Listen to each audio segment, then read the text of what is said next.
Welcome to Riding the Trauma Train, or welcome back if we've shared this space before. I'm Lydia, your host and fellow passenger in this journey of self-healing, inner strength and personal growth. This podcast is a safe, judgment-free space dedicated to the realities of living with and healing from trauma. Through personal stories and in-depth conversations with special guests, including therapists, healers, practitioners, and fellow survivors, we look at what healing can truly look like in everyday life. We explore realistic healing journeys and share simple, sustainable practices and actionable tools to support your well-being along the way. So grab your ticket, take a seat, and remember you are not on this journey alone.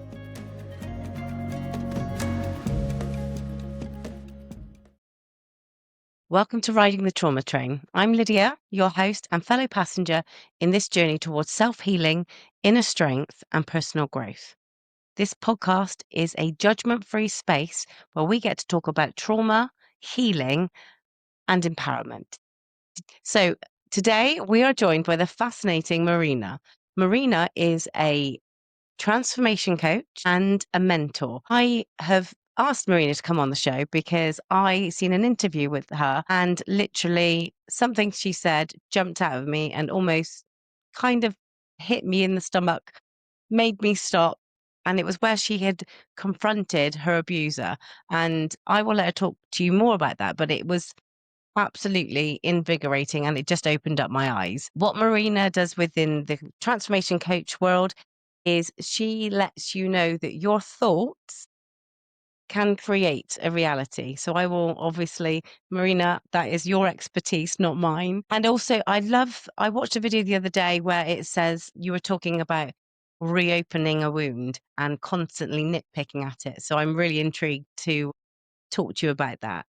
So grab your ticket, take a seat, and remember you are not on this journey alone. Marina, welcome to Riding the Trauma Train. Thank you so much. Thank you so much for inviting me on this journey. I love the way you presented this Thank you. this, this companionship on a wagon with a direction. I just love it. Thank you. Thank you so You're much. welcome.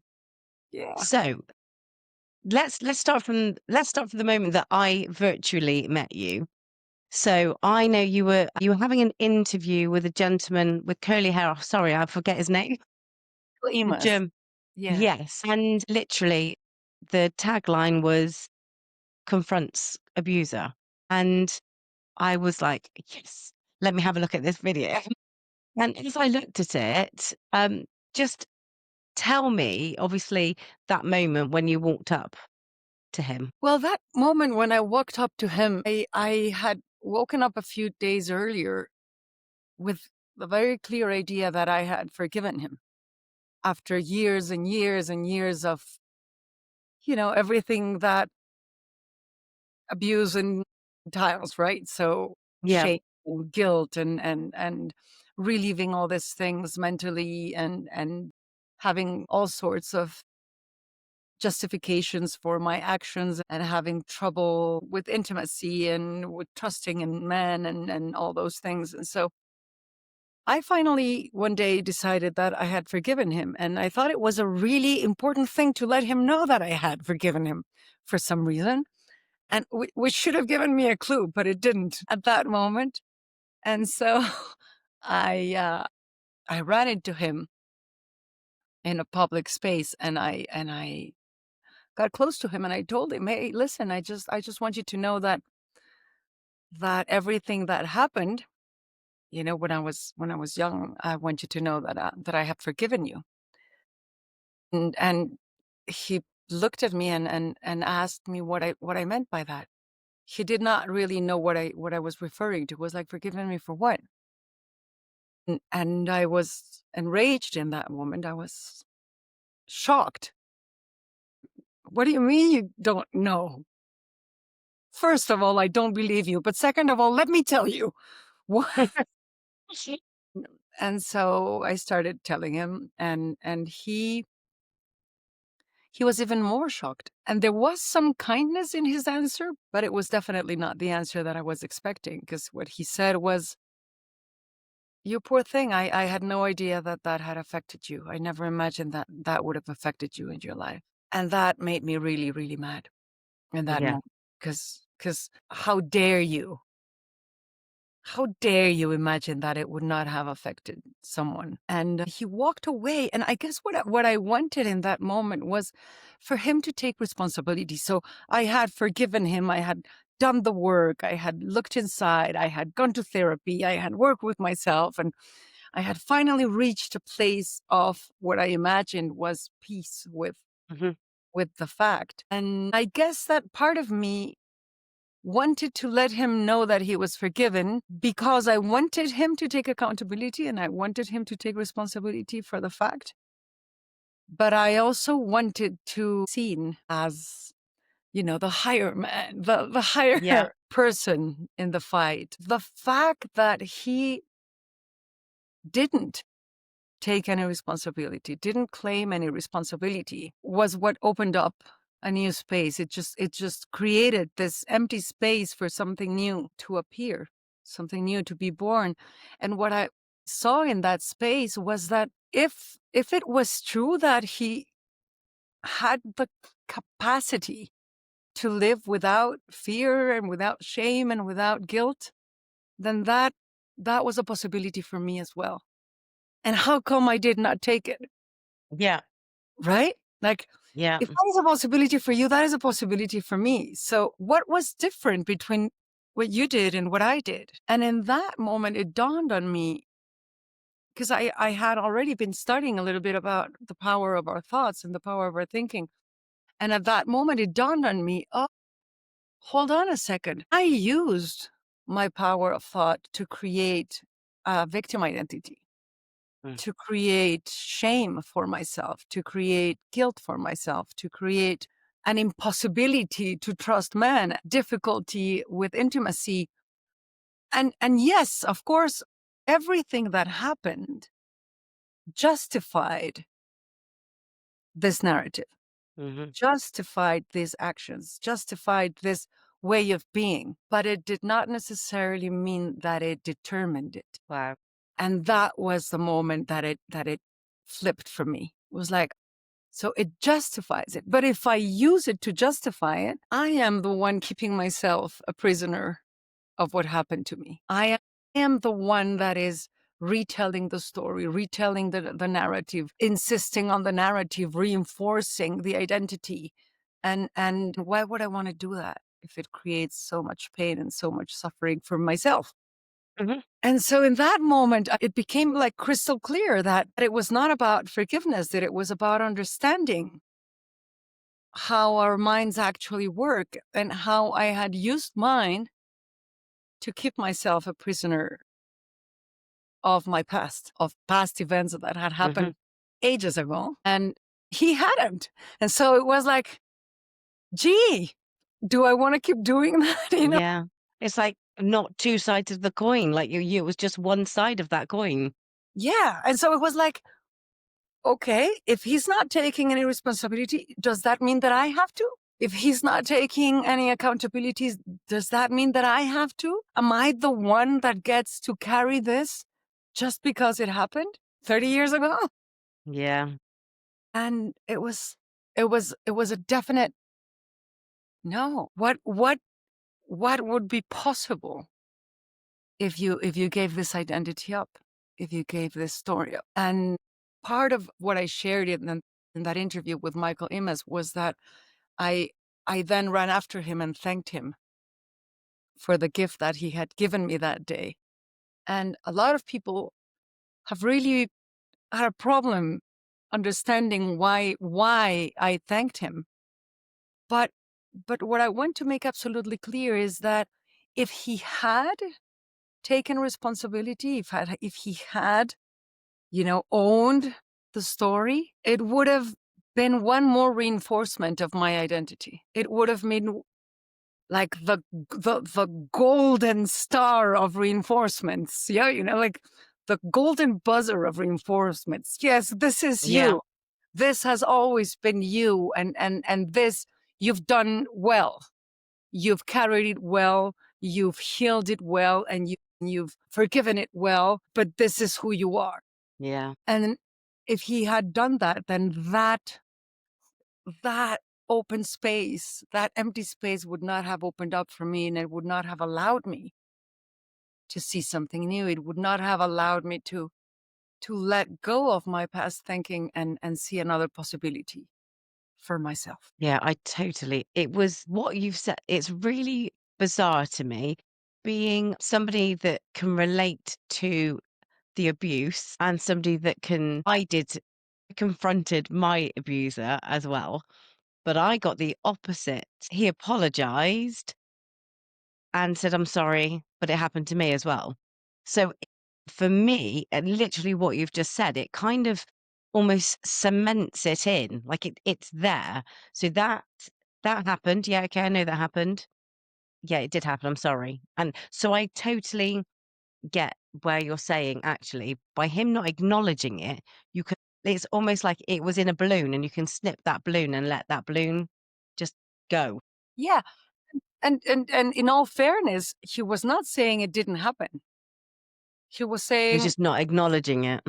I never imagined that it would have affected you, Wow.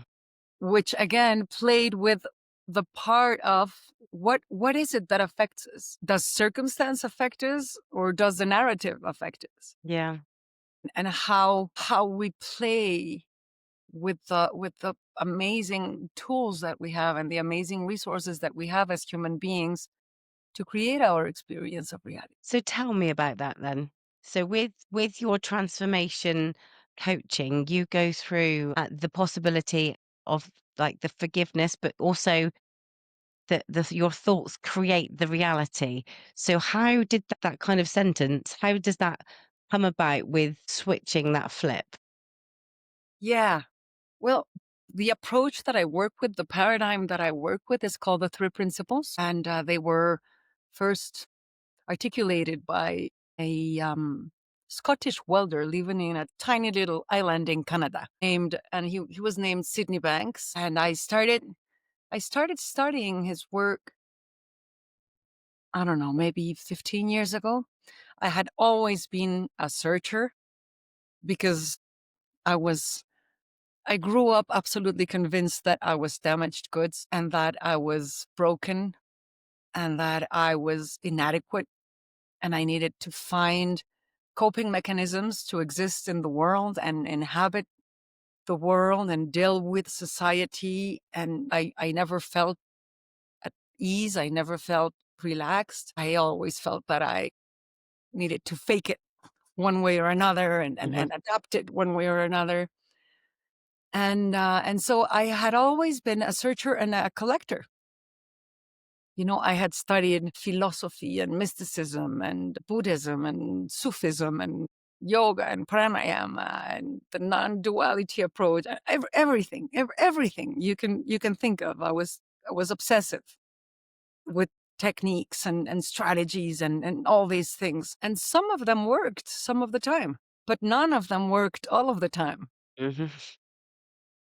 And they did not allow for a sustained well-being. And so I kept looking. And when I came across the works of Sydney Banks, it felt to me like I had had this huge jigsaw puzzle, like 10,000 pieces.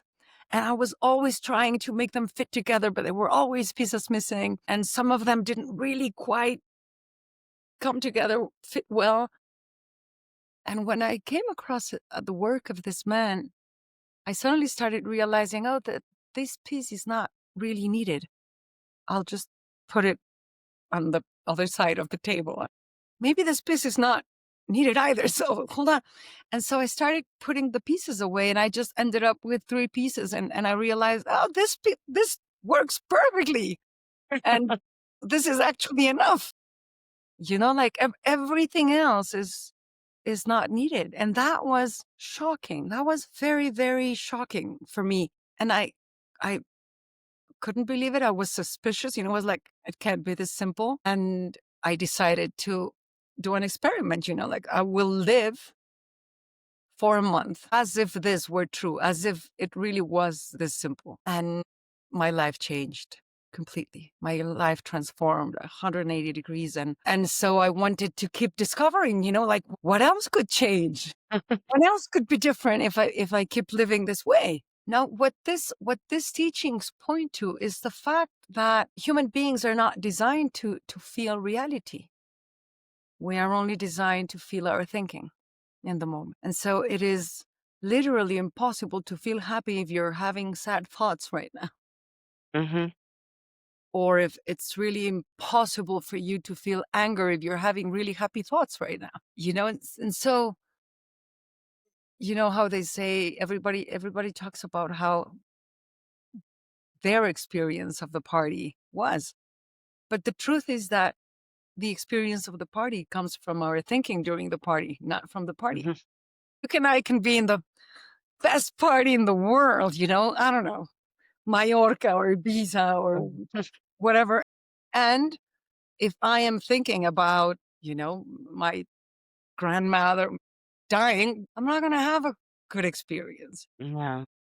Whereas if you are completely present, you are probably going to have a great experience of the party. Yeah, But that makes sense. it does. It's so Yeah, simple, no? I know. That's so I get what you're saying with when you say it felt too simple for it to be it. Yeah. It's like, come on. And so, of course, but when you start actually doing the experiment and you start living as if it were true, then you begin to discover what thinking actually is. Because it's not just thinking in the moment, it's all the thoughts that we have carried with us through time and that we have taken as beliefs or as truths. And we have formed like a mental construct of what reality is, And so, I don't know, people with blue eyes are dangerous.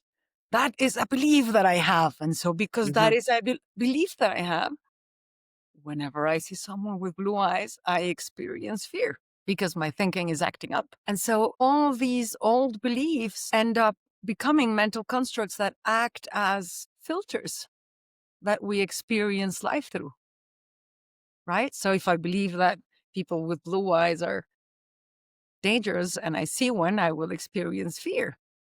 But the same is true for the beliefs that I can have about myself. So if I believe that I am insecure, well, that automatically leaves out public speaking or, asking the guy out or I Yeah. don't, there's a ton of possibilities that are not part of my reality. And and so just like in this example with the abuse, like I had created an identity around those experiences. That identity is made of thought. It's not made of It's not. anything else. No. It's just a habit of thought that we have carried throughout time. And it's the amount of beliefs we have about ourselves. And so if I believe this about myself, then intimacy is a very difficult thing. And then Mhm. trusting men becomes a very difficult thing. And I need to overprotect my children because they are at risk of predators. But it's all the result of these thoughts that I have been carrying through time and that are shaping my experience of reality in the moment. And so the challenge, if you wish, is to become aware of all the thoughts that are not useful in our lives, that limit our possibilities, that limit ourselves, and question them, which is what that guy forced me to do that day. You see? Like, really? Really? You want to keep that story alive? You want to keep that identity as an armor? Because, how is that working out for you? Yeah, exactly. Oh my gosh, it just seems so it does seem so simple, but I think I don't when you are in that moment, when you are the victim and you've been through that abuse, that you are the one that is holding on to the shame, the guilt, the I don't know, the hate, the anger.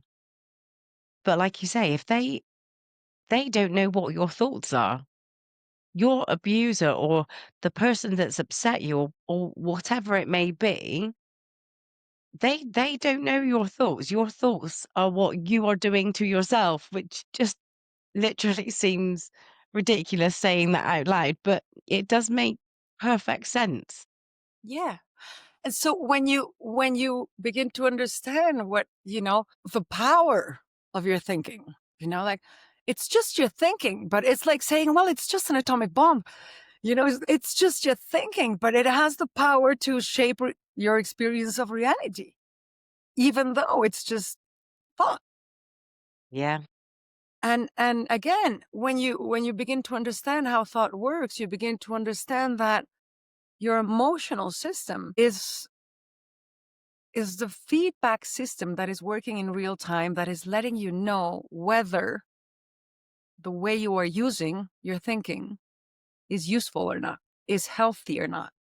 And so for all those years that I was in the anger and in the shame and in the guilt, and I was projecting that onto the past and that person and the events, my feelings were actually trying to tell me, hey, girl, please stop doing that. You're making yourself sick with all of that thinking, like you're limiting your possibilities.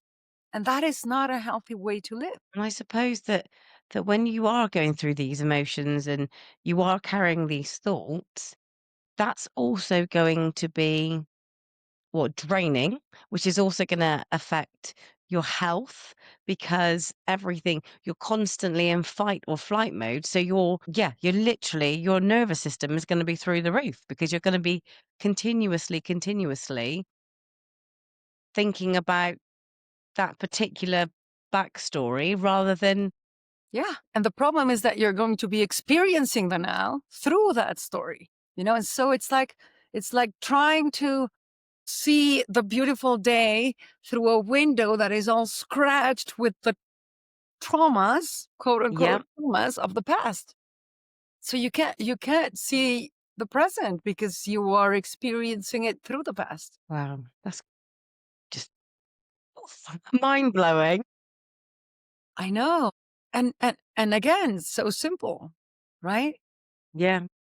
And it's just habits of thoughts, but we are so conditioned to attach to that way of thinking, like, yes, they deserve revenge and they deserve pain and they deserve.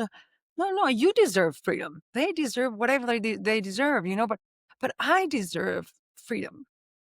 Now, when you say, and thank you for bringing that up again, that word victim, like when this is going to be difficult to hear for some people. Okay. When we keep ourselves in victim mentality, what we are doing, I see, I'm going to boil it down to what we're doing, and it's going to hurt. What you are doing is making your well-being dependent on someone else and what may or may not happen to them. Wow. But your well-being is actually your birthright. Like, your natural state is your well-being, except for the unuseful and unhealthy thinking that you maybe have it in any given moment. So when you keep yourself in victim mentality, all you're doing is making your well-being now dependent on what someone else does or what happens to them, or a different outcome or a different past or a different circumstance. And so you immediately feel helpless and hopeless Mhm. because that power is outside of you. And I don't care if that is your abuser or bad weather. It's the same thing. Yeah. If I'm choose to make my well-being dependent on a different weather, I am free to do that. But do I really want to? Not really. And there you go. Exactly. And it might be preposterous, to put bad weather in the same space as an abuser. But that's not the point. The point is that we have the power to make our well-being dependent on anything. Whereas when we take responsibility for our well-being, and I use the word responsibility in the wide sense of the word, like the ability to respond. Yes. When we take responsibility, we claim that ability to respond. When we blame someone else, we give them or the weather or the person or whatever the power to determine our well-being. When we claim responsibility, we take that power back. Does make so much sense. Wow. That's That's interesting because you said like you say power and that's really is really poignant to me at the moment. So I am training for a bodybuilding competition, Yeah, you go, girl. but I was talking to the coach that I now have and I said to him, I was like, it doesn't matter if I win or lose. I want to get on the stage and I want to claim back my power of me in my body. And after listening to one of your reels where you were talking about one of your clients that I think he was suicidal, and you said, "Well, I'll have that then. If you don't have your life, I'll take it." And I thought to myself, "Do you know what, Lydia? I'm stepping on stage to claim back my power. I've got my power. Like I'm in my power. So I'm actually stepping on stage because I want to." Yes, but here's the thing. You want to have the experience of your power. And you've made up that being on stage is what's going to give you that experience. Yep. You have a belief that being on stage is what's going to give you that experience. You see? And so because the power of thought is atomic, yes, it's so huge. Well, if you choose that a good experience depends on being on stage, then like the genie out of the bottle, like Yeah. wish conceded. So if you look at shopaholics now, so oh, I need that pen. I need that pen. I need that pen because my well-being depends on that pen. And the second they get the pen, there's a sense of relief. And so it looks like it's the pen that is giving me the relief. When in reality, what is creating the experience of relief is that in that moment, I am not making up an experience of lack. I am not making my well being dependent on anything. And so I go back to my natural Yeah. state, which is perfect peace. But of Yeah. course, because I have trained my mind to create lack, then, oh, I want that bottle of water now. And so I chase the bottle of water. What I am chasing is the feeling. And my mind fools me into believing that getting the bottle of water is what is creating the feeling. Getting on stage is what is giving you your power back. You know, Telling him I have forgiven him and him accepting is what is going to give me my power back. No, it's just that in that moment, you have stopped using your thinking to create an experience of lack of power, lack of well being, lack of peace. 'Cause that is the whole thing, isn't it? I'll be happy when, I'll have peace when, and you get to that point, you have like a moment of, like you say, that, and then it's gone. And then you go on to the next thing, and then the next thing. But that's obviously what you do as a transformation coach to help people come back to their thought processes. Is that what the kind of transformation What or I the mentoring is? I help people understand how their mind works. Okay. Because the mind is designed to guide you to your best possibility from a space of sustained well-being and sustained peace of mind and sustained high states of consciousness. That is what the mind is designed to do. But because we don't know how it works, we keep messing the process up, by creating lack and by creating anxiety and by creating insecurity and by creating all these unnecessary things that bring us suffering, and then we give us the work of fixing them. Yeah. Can you, just for those people that may not know what you mean, what do you mean by we create lack? What would, how could you kind of explain that in? what we would call layman terms. Well, our minds are so powerful, our thoughts are so powerful that they can create any experience we want or not want, or we choose to, or we don't choose any experience we want. And so I'll give you an example to try to explain, right? So now quantum physics and all these things, they have proven that in reality, there is no separation between you and me, right? There is no separation between me and the tree or the dog or whatever. No, and if I touch the tree, some of my atoms will remain with the tree, and then some of the atoms of the tree will have transferred to me. And there's no really way of responding, who am I or where am I or etc. And so, Samo. right. So there is no separation. There is interconnectedness. That is truth. There is oneness. That is truth. But we can create the experience of separation with our thinking, with our identity. I don't know about you, but nobody I know, or not even me, have I ever met a baby that is depressed or No. has, exactly, or has, like things like that. And so they exist in a perfect well-being and peace until we start creating a sense of I Hmm. don't have enough, or I am not this enough or that enough, or and so we create a sense of lack with our thinking, and then we believe it, and then we need to fix it. And that's how we perpetuate suffering. When in reality, we are not suffering from a lack of anything, we are suffering from a surplus of thinking Yeah, that we are buying into. so much.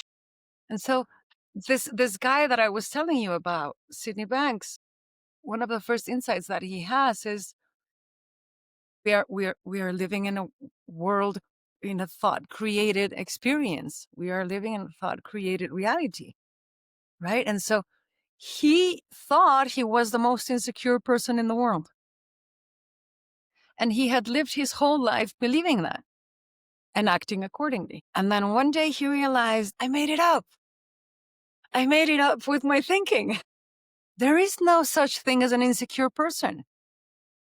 There are just people that believe they're insecure thinking. Wow. And so his life changed completely, right? And so you, Lydia, and me, and I am sure that most of your listeners will agree that, a couple of times a day we think we are the worst and stupid and worthless and etc. Hmm. And then a couple of times a day we think we are it. We Yeah, dig that.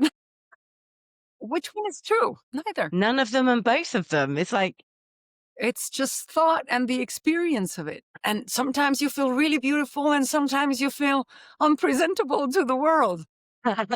Which one is true? None of them. You just have the experience of feeling beautiful and the experience of feeling ugly.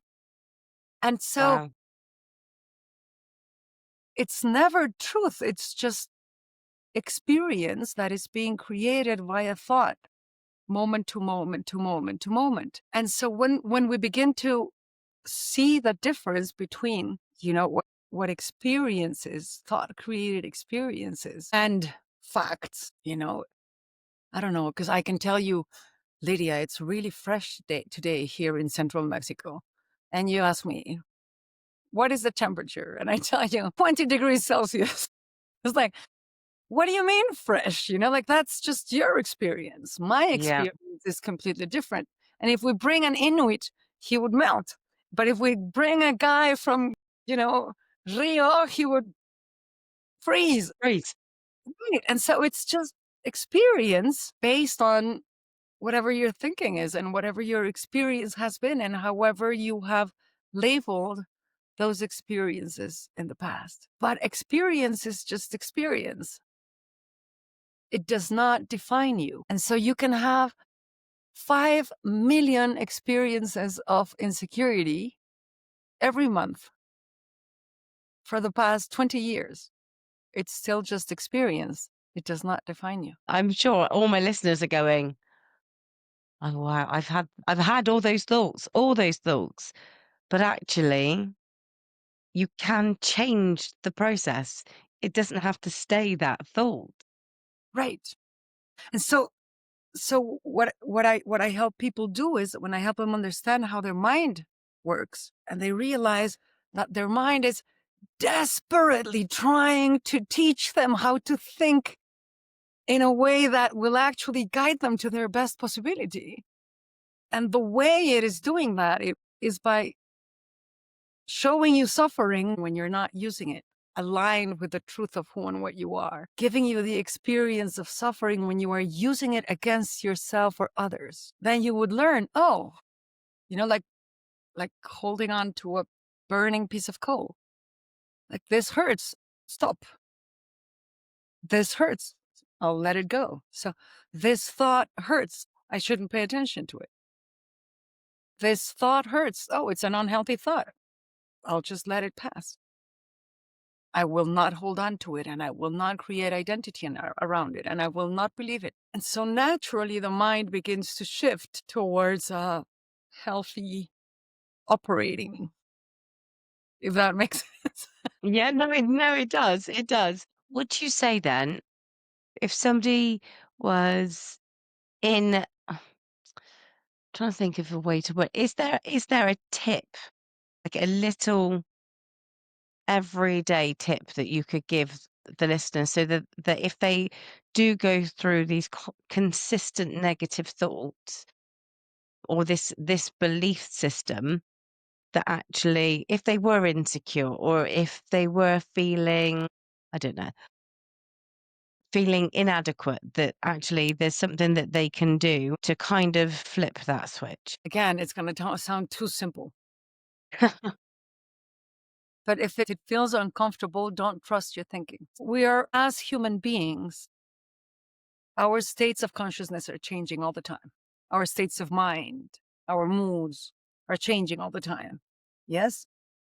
Have you ever had the experience, Lydia, of waking up in the morning and being perfectly okay until you remember that you're not? Yes. And actually, even you just doing the like stretching actions, you can automatically go back to that feeling. Yeah, like I remember this one day a long time ago when I was married, I remember waking up one morning and looking at my husband and feeling this enormous love for him and embracing him and then remembering that I was actually upset with him. I was like, what am I doing hugging? But you see, that's when thinking comes in. And so all the time we're going through these states of mind, states of consciousness. What lets us know whether we are in a good state of consciousness or not is our feeling. Human beings tend to make really good decisions when they are in a good state of mind. Mhm. And we tend to be really, really, really, really bad at decision making when we are in altered states of mind. Right. And so 100%. when you're angry, when you're sad, when you're hopeless, when you're jealous, when you're euphoric, like, I'll pay the bill for everyone. No, you're in an altered state of mind. Don't trust your Calm thinking. down. So understand what altered states of mind feel like in you. Become aware of that. And whenever you are in a altered state of mind, don't trust your thinking, because it means your thinking's off. And the It's nature of thought is momentary.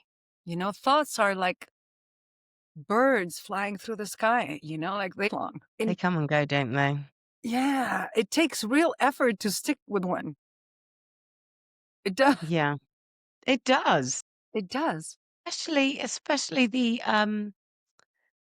the negative ones, because you kind of think about them, and then if you keep rethinking them, they're like come back more, I suppose. I don't know what I'm trying to say. It's like you're kind of reconfirming that thought if you don't let it pass. That's exactly it.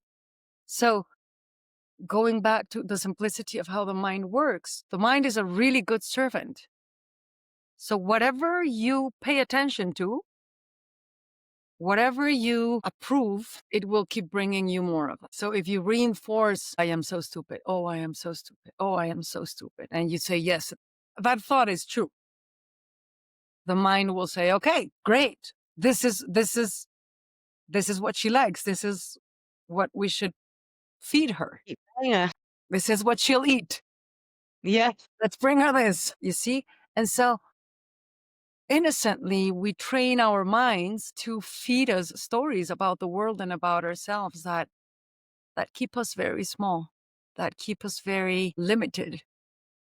Like I remember this client, she had a ton of money problems, and she didn't want to have any more money problems. She wanted, to be in abundance. Hmm. But when we started, you know, I'm picking. cutting out her belief systems around abundance and around richness and money, she discovered that she really believed that in order to become rich, you needed to be a bad person, and you needed to take advantage of others, and you needed to like go over others, and all rich people, they must have done some. And so of course she had money problems because in her belief system, being rich meant that you were an asshole, right? And so she So she's literally not letting herself be abundant because she didn't want to be a bad person. exactly. And so unconsciously, she was choosing the realities that would keep her Small, I suppose, or small and, in a world of lack and not and abundance, debt. because she believed that in order to be rich, you had to be an asshole and you had to take advantage of others. And so you see how innocently we use them, and how chameleonic they can be. It's just like you don't see them, but they're there. Well, So is that whatever is that is why the not working in sorry? your life, there's a belief behind that is not true. Hmm. Is that why the people are doing so much like gratitude journals and writing positive things down because they're trying to rethink their thoughts or trying Think, to well, enable positivity? yes, and it's a very noble attempt, but there's a difference between effort and clarity. So one day there are these huge windows in my house, right? And the upper part of those windows, you can't open them, they're closed, but the lower part of those windows, you can open them all, and it's like a door to the garden.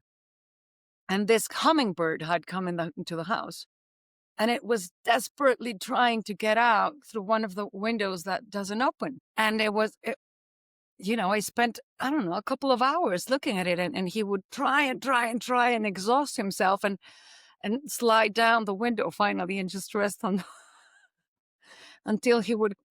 And I could imagine his inner dialogue, like, I'm such a bad hummingbird. If I had listened to my father and I had trained in the gym with my wings instead of being out with my friends, my wings would be stronger and I would be able to.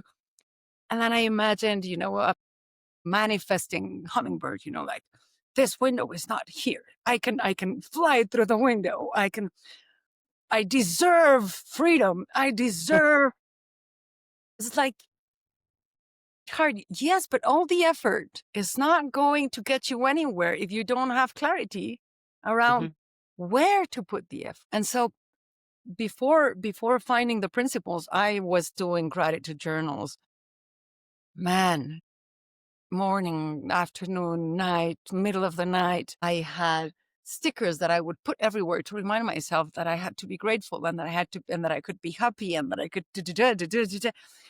all the strategies, all the techniques. But if there is not an understanding of how it actually works, it becomes exhausting, And if I am trying to be grateful, even though I was abused, and even though I had a difficult childhood and a terrible upbringing, and my parents and my brothers I am bringing all that and then trying to cover it with gratitude journals and stickers. Mm. So it's like the core of you is this diamond one of my mentors uses this metaphor. It's like the core of you is this diamond. But then it's covered with all this shitty thinking. And now you're trying to make pretty the shitty thinking by putting, sparkly nail polish on it and sprinkles. And no, it's not about doing more. It's about shedding everything that doesn't serve you. I love that. And so Because again, it becomes much simpler, not necessarily more easy, but much, much more simple. Yeah. I do like that aspect because I do I do hear, like you say, you used to do journaling morning, noon, and night. And there's so many people that I know that are like, yes, have you written your three before bed? Have you written your three in the morning? And if you can't think of anything, just be thankful that you're in a bed. Or if you can't think of anything, and I just think to myself, I'm grateful for a lot of things, but it doesn't stop my negative thinking. It doesn't stop those thoughts coming into my head. It doesn't stop the shame that I still carry and the guilt I still carry from my abuser. And there are lots of ways that I can think of now that actually I can nip in the bud. That when these thought processes come to my head, I can then say, no, you can move on. No, you can move on. So I think what you've said, there will be a lot of listeners might be a lot of listeners that go, do you know what? No, I'm a gratitude person and I'm going to do that all the way till the cows come home. But there might be people that will be like, okay, I can do this because a thought is just a thought. Like you say, it's there, it's gone. And every thought that you have that is placed with that feeling is gonna be the experience and the reconfirmation of something. So, I think it's gonna give people a lot to kind of think about, ironically. Yeah. I know, pardon the pun. Yeah, so I think it's, I'm gonna say think about 55 million times now, but from my perspective and from a trauma perspective, I think there are ways that people can move through what they've been through. Like you've done it, you've been there and you've changed that process. So yeah, it's really, really uplifting, intriguing, and very empowering, I have to say. Great. I'm glad it seems that way to you. It really does. It really does. And You'll try it. I'm very excited I'm gonna have another little look at your website, and see what I can sign up to. Yes, there is a wonderful, wonderful, wonderful organization called the 3PGC, Three Principles Global Community. The mission of the organization is to take this message out into the world. And it has the absolute best teachers that were mentored directly by Sydney Banks. And their annual membership, I think, is about $120 a year. And it gives you access to endless programs, and they have so much, and it's so good. I mean, And for that's not a you, lot of money. no, I mean, 130 $140 a year, and they have everything, and you have every original teacher of the three principles teaching there. Wow, It's super, super. amazing. So yeah, Okay. So I'm gonna have a look. So that's the 3pgc.org. .org. Okay. And if any of my listeners want to follow your story, what's your Instagram? My Instagram is Marina Galana. Beautiful. Marina Galana, but you can also go to the website marinagalan.com and you will find every link you need in there. Amazing. Yeah. And I'll also drop them all in the show notes as well. Marina, it has been an absolute pleasure having you on the podcast. And once I launch and it all goes out, I will send you all the information. Um, yeah, thank you so much for being here. Thank you. Thank you for inviting me, and in any way I can contribute and help, please let me know. Thank you so much. And if this has resonated with anyone here, then obviously pop a comment down in below. And you can get me at Riding the Trauma Train on Instagram. Thank you so much for listening, and I look forward to seeing you next time. Thank you so much for joining me today on Riding the Trauma Train. I'm Lydia, and I feel privileged to share this space with you. No matter where you are on this train right now, whether it's in survival mode, slowly finding your feet in recovery, or maybe it's somewhere in between, remember, you are not alone in what you're feeling, and you do not have to travel this journey by yourself. So if you'd like to continue traveling together, please follow Riding the Trauma Train wherever you're listening so you can join us at the next stop. Until next time, take care.